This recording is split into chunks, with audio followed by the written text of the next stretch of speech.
ketika kita kesel, kita sakit hati, ya pasti kita akan mengalami trauma. Ketika kita ditunjuk, dipelototin kata-kata yang menyakitkan, kita terima kata-kata tersebut, maka kita akan mengalami trauma. Kalau kita nggak terima, ya kita nggak akan mengalami trauma. Karena itu bukan diri kita. Nah, apa yang membuat sang suami tiba-tiba marah? Apakah dia punya dasar seperti itu, sehingga nggak boleh ditegur sedikit langsung marah? Apa yang membuat kok istri itu bisa membuat? Kadang-kadang suami itu sering marah karena setiap kata-kata yang disampaikan oleh istrinya yang bisa memunculkan marahnya. Dan bisa sebaliknya, istri ini senang sekali membuat suaminya marah. Banyak itu terjadi. Nah, kalau kita tahu di mana tempatnya kita harus bercerita, kapan kita harus bercerita, itulah kepandaian seorang untuk menyampaikan pesan di mana pesan tersebut mampu ditangkap oleh seseorang. Nah, ini komunikasi. Terus dia mengatakan gini, saya nggak pandai berkomunikasi. Sekarang kalau kita perhatikan, kalau ada orang yang mengatakan tidak pandai berkomunikasi, karena dia selalu berpikir apa yang dia mau. Gitu. Kalau seorang dikatakan, saya nggak pandai berkomunikasi, karena yang terpikir dalam pikirannya dia, pokoknya yang saya pengen ngomong, ya ngomong aja. Yang apa yang ada di pikiran, dia ngomong aja.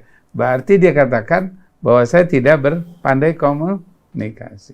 Tapi kalau kita bisa melihat waktu kita mau menyampaikan pesan ini untuk siapa? Untuk suami atau untuk anak? Untuk istri atau untuk teman? Nah, ketika kita mau menyampaikan informasi tentang anak kita yang baik atau yang tidak baik, sebaiknya kita berkomunikasi di antara kita dulu sebelum anak itu nanti masuk menjadi pembahasan. Nah, sering yang terjadi belum ada interaksi sama kita, bukan atau kita say hello dulu ataupun ramah tamah dulu, main langsung gini, kamu tahu nggak, ngeliat anak kamu tuh kemarin tuh begini, kamu lihat kayak gini. Sang suami langsung kaget, maksudnya apa ini? Kamu main HP terus sih, nggak mau dengerin, nggak mau perhatiin anak-anak. Nah, itu bisa menimbulkan konflik, ya. Di dalam proses ini, bagaimana kita berinteraksi dulu, say hello ataupun saling ramah tamah dulu bersama. Ketika semua sudah ramah tamah, baru informasikan. Tiba-tiba kayak gini, kamu tahu nggak? Sang suami mengatakan, maksudnya apa? Jadi bagaimana dia bisa menerima kita sebagai komunikasi ini, baru kita sampaikan hajat kita.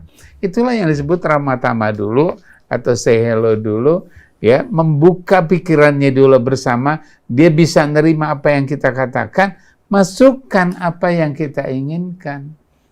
Langsung ke apa yang kita inginkan, itulah yang menimbulkan kekagetan atau kebingungan yang menyebabkan naiknya tensi kita. Nah, baik dia seorang suami maupun seorang istri, sama. Dalam berkomunikasi itu, munculkan interaksi dulu baru tujuannya. Jangan masukkan orang lain ke dalam pembicaraan kita sebelum di antara kita ini terjadi satu kesepakatan. Nah, itu yang terbaik. Nah, kalau kita lihat trauma yang dihadapi itu adalah proses menunjuk atau melotot dan sebagainya. Kita bisa masuk kepada seperti yang tadi Ustaz Husin katakan, kita minta sama Allah untuk kita dilepaskan atau kita sampaikan sama sang suami bahwa saya merasa takut. Oh, kalau gitu saya minta maaf, saya nggak mau ngulangin lagi. Itu deal namanya. Terus kemudian kalau masing-masing bertahan gengsi, si istri nggak mau nyampaikan ke si suami juga nggak mau mengakui apa yang dikatakan, ya kamu aja yang salah. Sampai suruh kamu lagi asik, saya lagi asik, tiba-tiba kamu masuk. Masing-masing gengsi. Kita minta sama Allah untuk dicabut gengsi kita. Yang bisa mencabut gengsi kita hanya Allah. Kalau kita berusaha melepaskan gengsi, beratnya bukan main.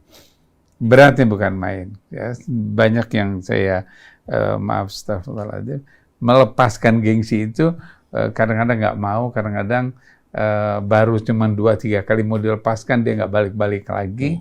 Ya. Atau kalau pusing palanya, kadang-kadang dia gebrak-gebrakin meja.